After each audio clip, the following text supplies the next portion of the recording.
Ladies and gentlemen, welcome to Chanel Jasmine, the best novel Chanel for romantic stories. Hai guys, selamat datang di channel Jasmine, channel terbaik untuk menyimak novel-novel romantis. Mohon dukung channel ini dengan subscribe, like dan share video-video yang ada di channel ini. Terima kasih.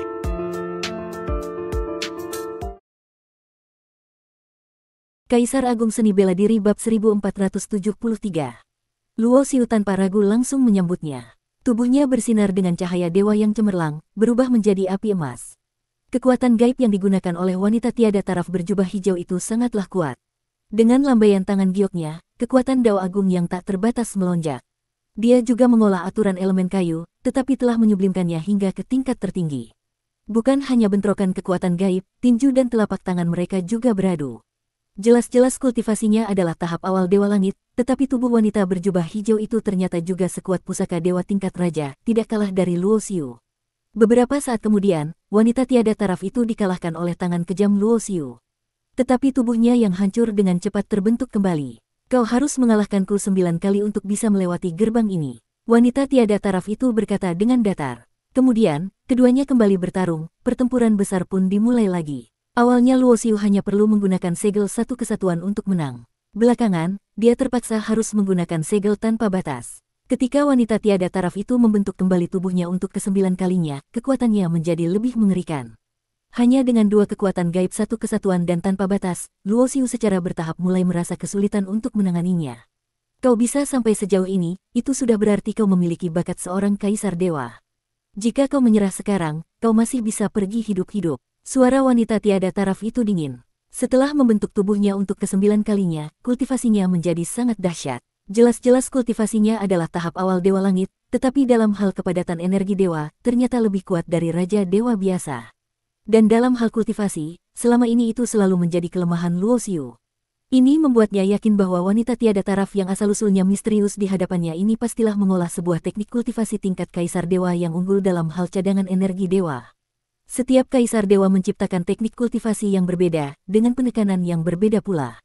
Ada kaisar dewa yang ahli dalam menyerang, ada yang lebih ahli dalam bertahan, dan ada yang ahli dalam kecepatan. Oleh karena itu, berbagai teknik kaisar dewa tingkat atas yang diwariskan ke generasi selanjutnya juga memiliki perbedaan, dan tidak bisa secara akurat dinilai mana yang lebih kuat atau lebih lemah. Klan Taisang memiliki warisan 9 jenis teknik terlarang, di antaranya juga ada teknik terlarang untuk meningkatkan energi dewa. Hanya saja, Luo Xiu baru mendapatkan 2 jenis teknik terlarang, dan tidak memiliki yang untuk meningkatkan energi dewa. Saat ini, cadangan kultivasinya tidak sepadat wanita tiada taraf itu, oleh karena itu dalam pertarungan kekuatan gaib, ia berada di posisi yang kurang menguntungkan. Kultivasiku tidak sebanding denganmu, tetapi aku bisa menutupi kekurangannya dengan cara lain. Tentu saja Luo Xiu tidak mungkin menyerah dan mundur. Dia menggunakan tinju pemecah dao. Dengan tinju pemecah dao untuk menggerakkan 2 kekuatan gaib satu kesatuan dan tanpa batas, kekuatan serangannya tiba-tiba meningkat beberapa kali lipat. Boom! Wanita tiada taraf itu terlempar oleh pukulannya.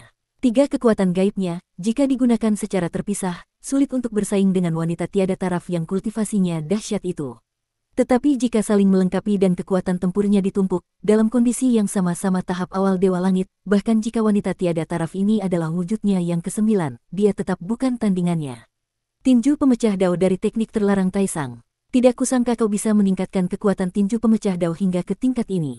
Sosok wanita tiada taraf itu mendarat dengan ringan. Dia jelas juga tahu tentang teknik terlarang tertinggi, bahkan tahu asal-usul tinju pemecah dao. Tinju pemecah dao yang normal tidak sekuat ini. Terlihat bahwa kau telah menciptakan jalanmu sendiri.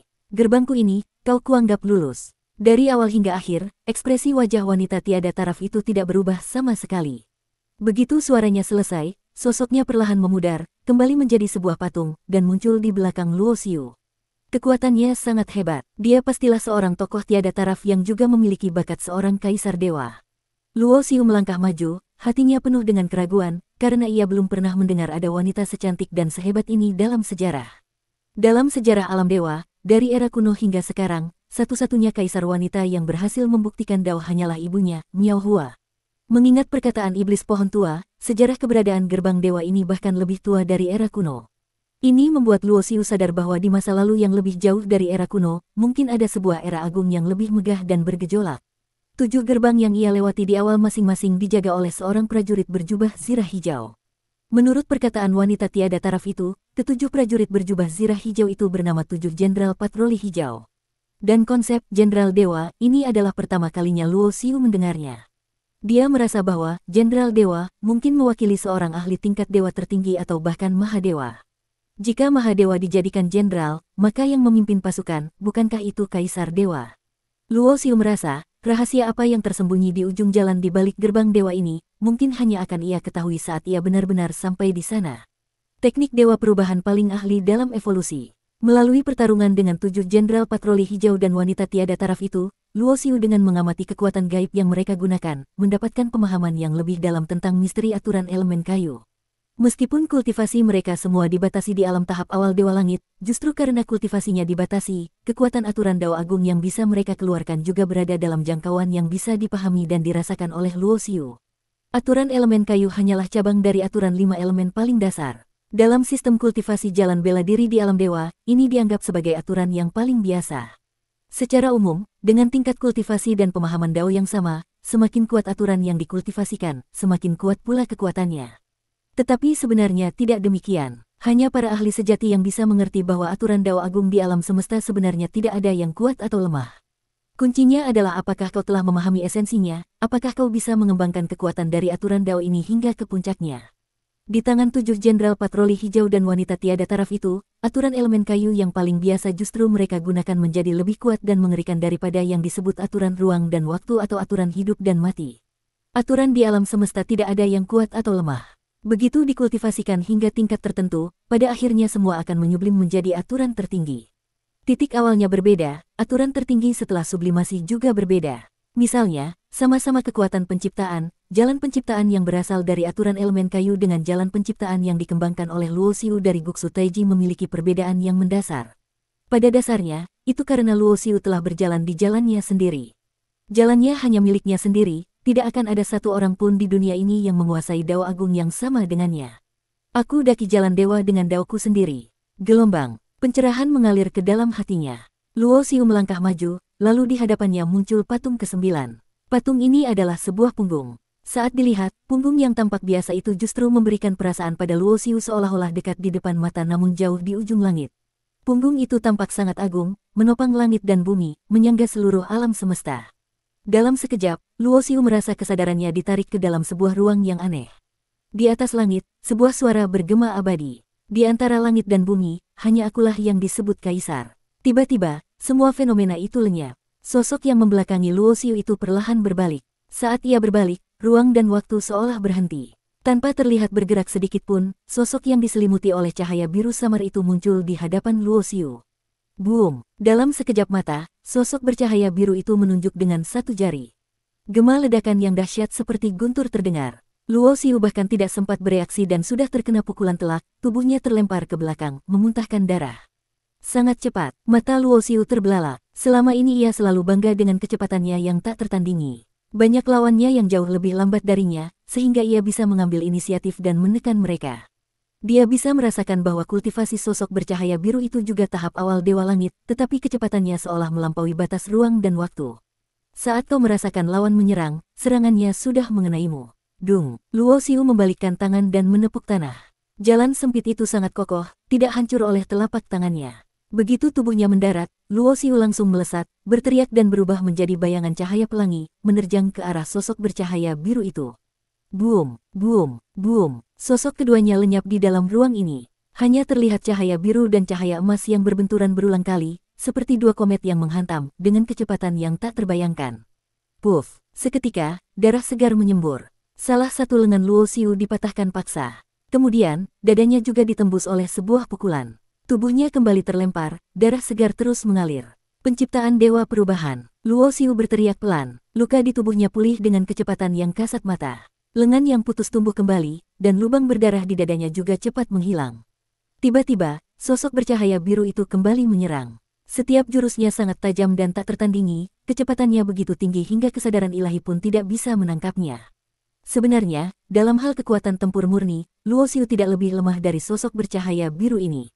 Tetapi kecepatan lawannya terlalu tinggi, begitu cepat hingga tidak masuk akal. Semua serangannya bisa ditahan oleh lawan, tetapi ia sendiri jarang memiliki kesempatan untuk menahan serangan lawan, dan dalam sekejap akan terluka parah. Langit dan bumi wujud Dharma. Luo Xiu berteriak keras. Tubuhnya tiba-tiba bergetar, berubah menjadi wujud setinggi 30 zang, raga setinggi 100 meter. Kekuatan tempurnya melonjak beberapa kali lipat. Satu kesatuan. Dia melancarkan sebuah segel. Kekuatan gaibnya menyapu seluruh dunia, membuat sosok bercahaya biru itu tidak punya tempat untuk bersembunyi. Segel tanpa batas. Dia melancarkan kekuatan gaib keduanya. Cahaya keemasan tak berujung menelan setiap inci ruang di sekitarnya, seperti samudera emas yang bergelombang dahsyat dengan kekuatan yang luar biasa. Tinju pemecah Dao. Akhirnya, dua kekuatan gaib pertama memperkuat tinju pemecah Dao. Dulu, dengan jurus inilah ia mengalahkan wanita tiada taraf yang bakatnya sebanding dengan Kaisar Dewa. Namun, menghadapi sosok bercahaya biru ini, Luo Xiu merasa seolah-olah seluruh kekuatannya tidak bisa dikeluarkan. Tidak peduli seberapa dahsyat seranganmu, jika kau sama sekali tidak bisa mengenainya, sekuat apapun itu, apa gunanya? Dalam sekejap mata, Luo Xiu dan sosok bercahaya biru itu kembali berbenturan entah berapa kali. Gemuruh yang memekakkan telinga terdengar tanpa henti, mengguncang ruang di sekitarnya hingga menimbulkan riak yang tak terhitung jumlahnya. Namun, ruang ini pastinya telah diperkuat secara pribadi oleh eksistensi tingkat Kaisar Dewa, sehingga sangat kokoh. Sekeras apapun pertarungan mereka tidak dapat merobek ruang di sini, paling banyak hanya menimbulkan beberapa riak. Serit, sosok bercahaya biru itu memadatkan kekuatan Dao Agung menjadi sebilah pedang tempur biru. Dengan suara, serit, ia sekali lagi memotong salah satu lengan Luo Xiu. Dia dengan cepat mundur. Sosok bercahaya biru itu berdiri di udara, memegang pedang tempur berlumuran darah, dan tidak mengejar. Kau memang memiliki bakat kaisar, tetapi itu masih belum cukup. Pergilah. Sebuah suara penuh wibawa terdengar dari dalam sosok bercahaya biru itu. Seolah-olah di dalam cahaya biru yang samar itu, ada seorang eksistensi tertinggi yang sedang menatap Luo Xiu. Tidak cukup, Luo Xiu mengepalkan tinjunya. Dalam kehidupannya ini, ia bangkit dari keadaan biasa dan sulit. Bahkan setelah tiba di alam dewa, ia selalu percaya bahwa baik itu bakat, kualifikasi, pemahaman, maupun potensi, ia sama sekali tidak lebih lemah dari para kaisar dewa dari generasi ke generasi. Tetapi saat ini, ada yang mengatakan bahwa kualifikasinya tidak cukup. Dari zaman kuno hingga sekarang, banyak jenius berbakat kaisar yang telah muncul. Tetapi yang pada akhirnya bisa membuktikan Dao menjadi kaisar dewa, di setiap era, hanyalah satu orang. Mungkinkah potensiku hanya setara dengan para jenius berbakat kaisar biasa, dan belum mencapai standar yang pasti bisa menjadi kaisar dewa? Luo Xiu bukanlah orang yang mudah menyerah. Oleh karena itu, dia tidak pergi sesuai dengan permintaan sosok bercahaya biru itu. Sebaliknya, dia duduk bersila dan terus memutar ulang adegan pertarungannya dengan sosok bercahaya biru itu di dalam benaknya. Bersambung.